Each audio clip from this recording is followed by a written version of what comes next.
Assalamualaikum warahmatullahi wabarakatuh. Perkenalkan, saya Konita Wardah dengan NIM 2414010034 dari kelas 4 PAIA. Di sini saya akan membacakan Quran surah An-Nisa ayat 97 sampai 100, terjemahan asbabun nuzul, tafsir ayat dan juga nilai-nilai pendidikannya. A'udzu billahi minasy syaithanir rajim. Bismillahirrahmanirrahim.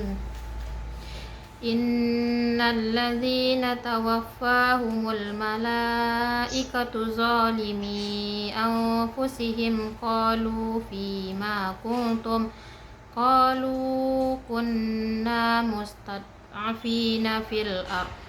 Qalu alam takun ardullahi wasi'atan futuhajiru fiha faulaika ma'wahum jahannam wasa'at masira illal mustad'afina minar rijali wan nisa'i wal wildani la yastati'una hilatan wa la yahtaduna sabila faulaika asallahu ay ya'fuwa anhum wa kana Allahu 'afuwan ghafura.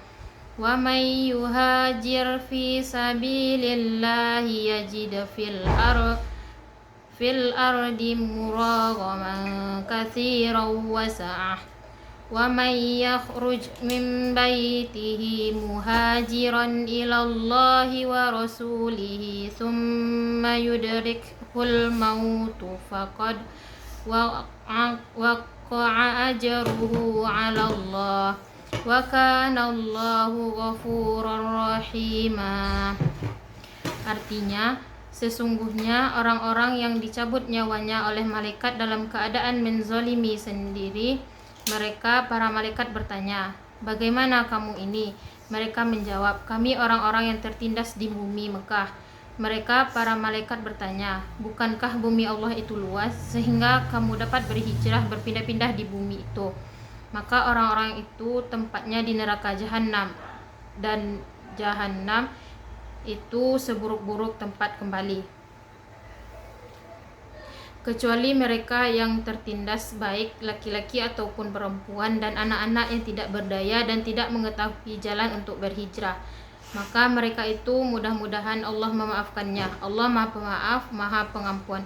Dan barang siapa berhijrah di jalan Allah, niscaya mereka akan mendapatkan di bumi ini tempat hijrah yang luas dan rezeki yang banyak. Barang siapa keluar dari rumahnya dengan maksud berhijrah karena Allah dan Rasulnya, kemudian kematian menimpanya sebelum sampai ke tempat yang dituju, maka sungguh pahalanya telah ditetapkan di sisi Allah, dan Allah Maha Pengampun, Maha Penyayang. Selanjutnya saya akan menjelaskan tentang asbabun nuzul Quran surat An-Nisa ayat 97 sampai 100. Nah, menurut riwayat Imam Bukhari dari Ibnu Abbas, ayat 97 sampai 99 itu turun berkenaan dengan sekelompok orang Islam di Mekah yang menyembunyikan keimanan mereka ketika ada kaum musyrik Mekah berangkat ke perang Badar untuk melawan kaum muslimin. Nah, di sini orang-orang ini dipaksa ikut serta memperbanyak jumlah pasukan kafir Quraisy. Di medan perang, beberapa dari mereka itu tewas terkena anak panah atau tebasan pedang dari kaum muslimin. Turunnya ayat ini menegur mereka yang enggan untuk berhijrah padahal mampu, sehingga mereka itu terjebak dalam lingkaran kekafiran. Nah, sementara itu pada ayat 100 itu turun berkenaan dengan adanya seorang sahabat bernama Damrah bin Jundub. Dalam riwayat lain disebut Jundub bin Damrah. Beliau adalah seorang tua yang sakit-sakitan di Mekah. Ketika mendengar ayat tentang kewajiban hijrah, ia berkata, "Aku bukan orang lemah, aku punya harta dan tahu jalan."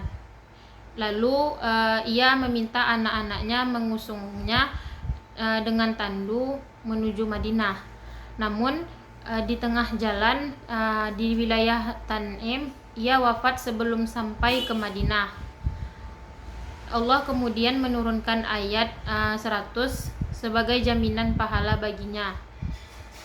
Nah, yang selanjutnya itu tafsir ayat.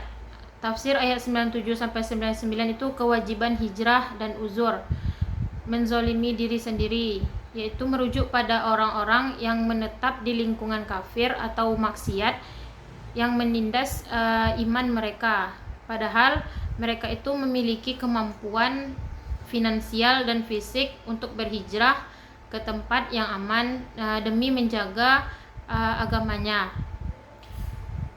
Alasan ia tertindas itu, malaikat itu menolak alasan tertindas dari orang-orang yang sebenarnya mampu untuk pindah. Bumi Allah itu sangat luas sehingga menetap di tempat yang merusak iman tanpa usaha untuk pindah dipandang itu sebagai kelalaian yang sangat besar. Pengecualian bagi orang-orang yang lemah. Allah memberikan rukhsah atau keringanan dan maaf bagi orang-orang yang benar-benar lemah secara fisik, seperti ada lansia, wanita, anak-anak, dan serta tidak memiliki biaya atau tidak tahu jalan untuk berhijrah.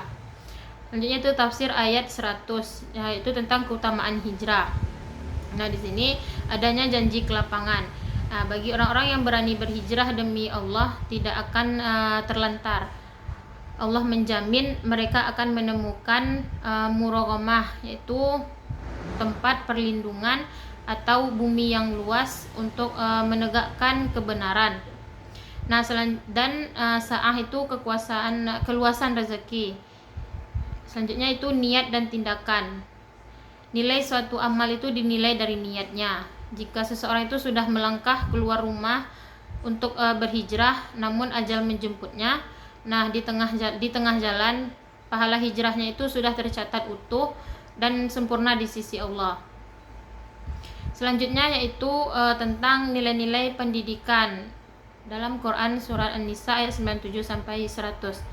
Nah, dalam ayat ini, dari rangkaian ayat ini kita dapat menggali beberapa nilai pendidikan moral, sosial, dan spiritual yang sangat penting. Yang pertama yaitu pendidikan akidah dan integritas keimanan. Ayat ini mengajarkan bahwa menjaga keimanan adalah prioritas utama di atas tanah air, harta, maupun kenyamanan tempat tinggal.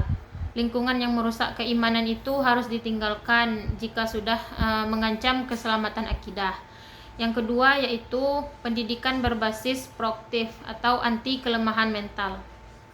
Islam itu melarang umatnya berpasrah pada keadaan yang buruk atau mental korban.